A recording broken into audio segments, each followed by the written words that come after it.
자, 지금 여기서처럼 이렇게 손배 청구, 정정 청구 이런 것들이 다양하게 있는데 제가 다 읽기는 조금 어려울 것 같고요. 그리고 이제 포털 같은 경우에서 기사뿐 아니라 영상 그리고 방송 같은 경우에 영상도 삭제하는 조치를 취합니다. 언론사에서는요 이게 소송으로 가는 걸 매우 싫어합니다. 그러니까 만약에 조정 불성립 돼가지고 소송으로 갈 거라면 웬만하면 조정하는 것에 응하거든요. 그러니까 신청인들께서 조정의 이 손해배상금이나 이런 부분에 대해서 너무 보다도 나의 명예를 회복하는 것이 중요할지 금액을 받는 것이 중요할지에 대해서 잘 판단을 해보셔야 되는데 일단 이 언론사들은 돈보다는 무조건 이 소송으로 가지 않으려고 하고요. 돈이 아닌 나머지 조건에 대해서 매우 리버럴하게 받아들여주려고 합니다. 그 당사자들 같은 경우 이런 분위기를 모르기 때문에 굉장히 스트릭트하죠.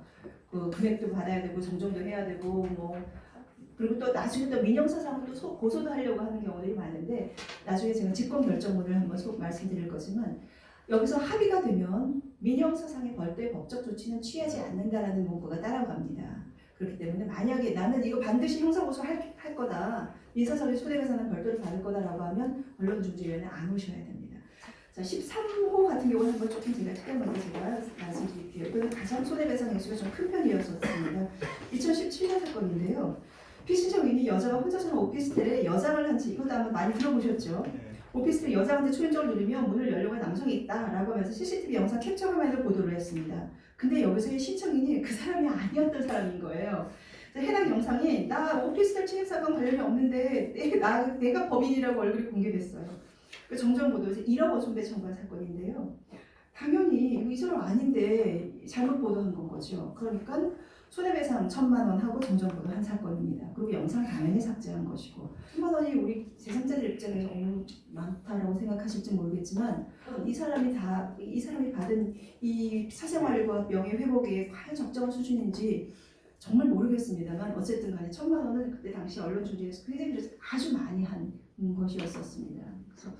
그래서 아까 앞으로 점점 더 금액이 늘어날 거라고 제가 말씀드린 것이었고요.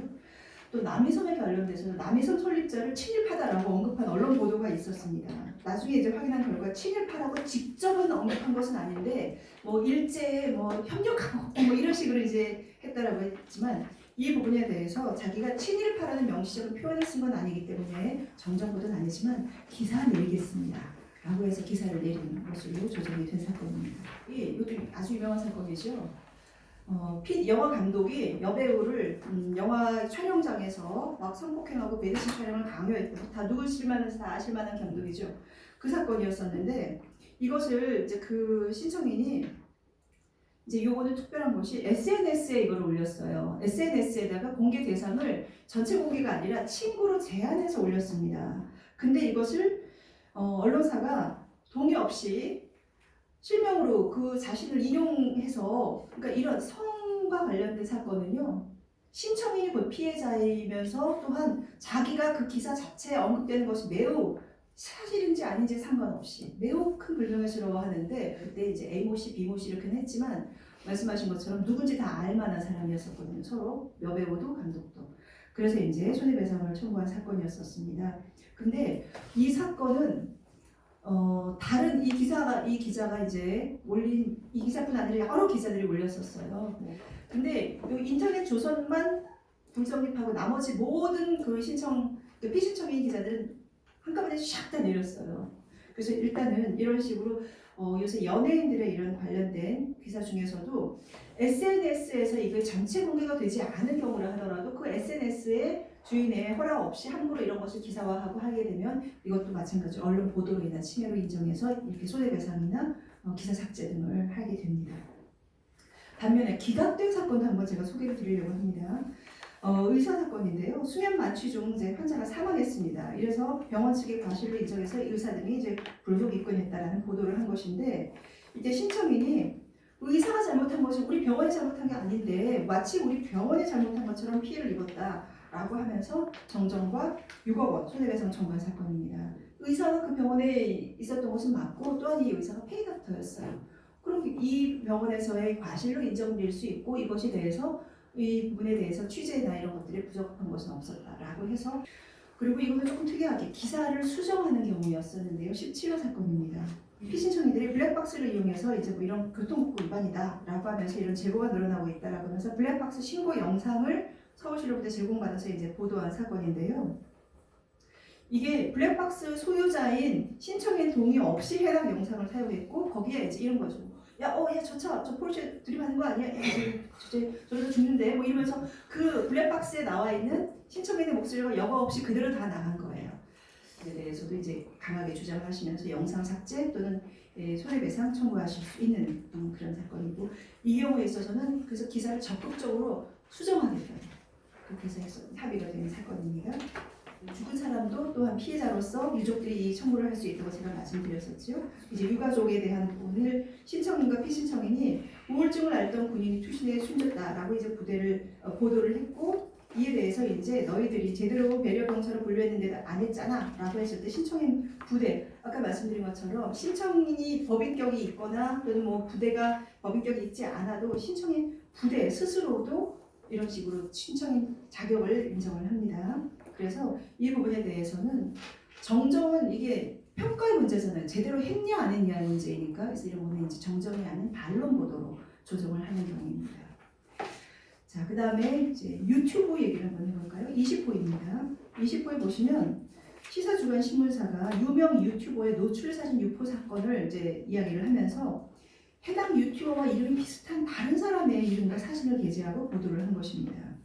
지금 이제 정확한 건 유튜브는 여기 언론 중재 대상의 언론이 아닙니다. 그래서 유튜브에 관련된 법적인 부분을 말씀드리겠지만 유튜브는 이건 개인 미디어예요. 언론법상의 언론은 아닙니다. 하지만 이거는 그 유튜브를 시사주간 신문사가 보도한 것입니다.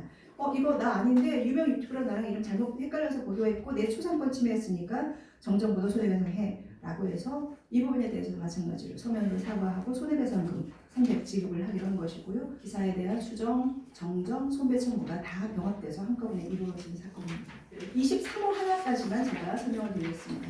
이 사건은 SNS에서 여성들이 짧은 헤어스타일을 공개하면서 각각 나 또한 여기에 동의한다라는 예전에 아이스 버킷 같이 유명 인사들이 돌아가면서 이렇게 릴레이로 어떤 사회 이슈에 대한 자신의 찬성 의사를 표시하는 그런 방법처럼 여기서처럼 이제 자신도 나 또한 여기에 동의한다. 토이 타일콜셋이라는 이 핵심에 내가 동조한다는 것을 좀 해시태그를 붙이고 했는데 문제는 그 SNS 계정에 올린 사진을 언론사가 무단으로 사용했고 또한 이것으로 인해서 소위 말해서 너 메갈이냐 또는 너 무슨 남혐 여혐의 선동자냐 이런 식으로 이제 조롱을 받고 했다라는 식의 손해배상을 청구한 사건인데요. 제목처럼 기각이 된 사건입니다. 이렇게 소위 말해서 집회나 시위에 참여한 사람들은 자신의 의견을 대중하게 공표하기 위해서 나온 것인데 거기에 대고 사생활의 비밀, 초상권 침해 이러지 안 되잖아요. 그런 것처럼 SNS를 통한 것도 마찬가지로 자발적으로 다수에게 자신의 의견을 표출하기 위해서 공개한 사진을 인용한 보도는 사생활의 침해나 생명권, 초상권 침해가 되지 않는다라고 해서 손배청구가 기각된 사건입니다. 자, 아까 제가 신청서 어떻게 기재하는지 신문사와 언론, 방송사 두 가지를 말씀을 드렸었죠. 그 다음에는 이제 결정문이 어떻게 나올 수 있는지를 한번 마지막으로 보여드리겠습니다. 이거는 실제 제가 있는 제1중재부에서의 결정문입니다. 자, 결정서 예시를 한번 보시면 사건 번호와 청구 신청, 회피 신청 이렇게 있고요. 결정 날짜가 기재되어 있고 주문 이렇게 기재가 됩니다. 주문은 피신청인은 이 결정이 확정된 날로부터 7일 이내 조정의 합의로 인한 조정은 저희가 저희 같은 경우는 저희가 목요일 날 조정을 하는데요. 금요일 날까지 바로 하도록 합니다. 근데 이제 이거는 조정에 가름하는 직권 결정이기 때문에 일주일 동안 한 것이죠. 7일 이내에 이 행위 완료되도록 한다라고 하고 일단 먼저 피신청의 자체 홈페이지 조선닷컴 홈페이지 사회면 초기 화면 기사 목록에 별지 1게재 보도문 제목을 24시간 동안 게재. 그러니까 이건 뭐냐면 제목을 먼저 정정보도 게재문이 홈페이지에 제일 첫 번째 들어가도록 한다는 얘기입니다. 그리고 제목 클릭하면 그 보도문 전문이 이제 보도 표시가 되고 24시간 지나면 홈페이지가 계속 그 밑에 글이 위로도 계속 신생이 올라오지 않습니까? 그러니까 이제 24시간이 지나고 나면 그것에 대해서 언제든지 기사를 검색하면 나올 수 있도록 홈페이지에서 열람 검색되도록 한다. 이렇게 주문이 나가고요. 두 번째로는 이 조선닷컴의 원 조정 대상 본문 하단에도 같이 이 내용이 정정에서나 이 조정가로 결정이 붙도록 한다. 그 다음에 포털한테도 우리 이렇게 직권 결정 받았습니다 라는 내용을 포털한테도 전송해서 그 포털에게 이 기사가 정정 보도다 라는 것이 붙여지도록 하는 거죠. 그리고 두 번째가 이제 조정 대상 기사가 뭐였는지를 특정을 합니다. 그리고 난 다음에 만약에 이거 제대로 안 하면 이행 지체금이 1일 50만 원입니다. 1일 50만 원이라는 것은 사실 액수가 적지는 않습니다. 그리고 실제로 1일 50만 원 이거 가지도 않고 그 전에 다 내려요. 그리고 다 정정보도 바로바로 합니다. 그리고 여기 아까 말씀드린 사망, 피시청인이 1항을 이행한 경우, 아까 그 기사에 대한 정정보도나 직권조정에 대한 결정을 이행한 경우라면 피시청인이 이 사건 조정 대상 기사들과 관련한 나머지 청구 포기하고 또 많은 경우 언론사니까 피신청인과 즉 사주와 또 대표나 그 소속 임직원에 대해 별도 민형사상 책임을 묻지 아니한다. 요 기사, 요 내용이 반드시 따라 붙습니다. 그리고 난 다음에 신청 취지와 이유를 간다는 게 이렇게 적고 그다음에 중재에 참여한 사람들의 위원들이 이렇게 나뉘는 하는 것으로 됩니다. 결정서 예시 두 번째 건데요. 조정 대상에 대해서 정정 청구라는 사건이고 피신청인이 인터넷 신문사입니다. 주문은 1. 피신청인은 결정이 확정된 날로부터 7일 이내에 이 사건 조정 대상 기사가 인터넷 등등에서 더 이상 연락 검색되지 않도록 조치한다. 이거는 기사 내려라 이 뜻입니다. 또한 피신청인은 조치 후 즉시 계약에 의해 기사를 공급하고 있는 네이버 다음 등 포털 사이트에서도 이 사건 조정 대상 기사가 더 이상 연락 검색되지 않도록 하고 또 각 인터넷 뉴스 서비스 사업자들한테도 요청한다. 그러니까 한마디로 이 기사와 관련된 모든 사람들한테 이 언론사가 다 요청해서 기사를 내릴 수 있도록 해야 된다는 것입니다. 그럼 이제 가끔 이제 언론사가 근데요 제가 이렇게는 다 하겠는데 개인적으로 뭐 블로그에 따로 심어놓거나 뭐 이런 사람들은 어떻게 합니까? 라고 하는데 예전에는 링크가 없었을 때는 사실은 그런 것까지는 누가 갖고 있는지는 알 수가 없잖아요. 그렇기 때문에 이것에 대해서도 만약에 신청인이 찾아서 저 사람한테 이거 내리라고 해라 라고 하면은 그런 거는 하게 했었어요. 근데 지금은 대부분 다 링크로 연결을 하기 때문에 원 기사가 없어지면 굳이 그렇게 이 사람의 기사를 근거적으로 보존하는 그런 블로거들은 별로 거의 없을 거기 때문에 이제는 아주 실효성이 있는 이 조치가 됐습니다.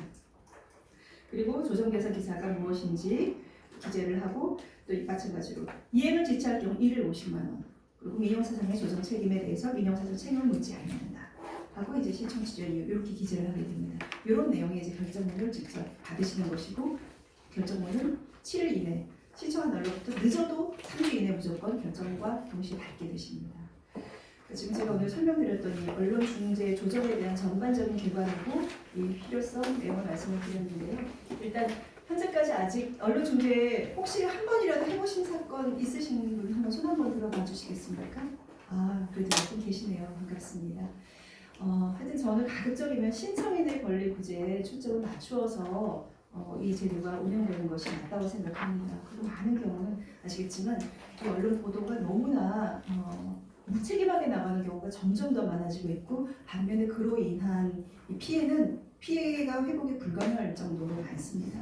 그리고 또한 언론 중에 아까 어떤 분이 하셨지만 이런 뭐 댓글이라든지 뭐 이제 이런 것들도 사실은 언론 중재에 왔을 때 피신청이 이것을 개별적으로 다 삭제하는 것은 사실은 쉽지 않은데요. 언론 기사에 붙은 밑에 댓글들은 그 언론 기사가 없어지면 댓글이 다 없어집니다.